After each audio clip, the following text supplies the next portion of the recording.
Hi friends, శ్రీశైలంలో ఇష్టకామేశ్వరి అమ్మవారి temple గురించి తెలుసా? శిఖరం దగ్గర ఈ టికెట్స్ ఇస్తారు. ఒకరోజు ముందు తీసుకోవాలి.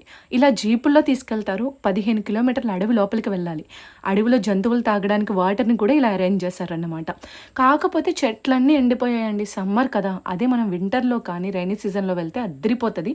సో ఇక్కడ ఇలా ఒక గుహ దగ్గర నుంచి వెళ్తూ వినాయకుడిని అయితే దర్శించేసుకున్నాను స్టార్టింగ్.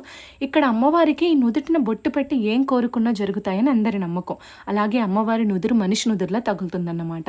ఇలా లోపలికి వెళ్ళి ఒక 5గురు చొప్పున లోపలికి పంపిస్తారు ఒకేసారి. అలా దర్శనం చేసుకొని వచ్చేసేయాలి. అక్కడ చెంచులు మనకు కావాల్సిన గాజులు, నిమ్మకాయలు అన్నీ అమ్ముతారు.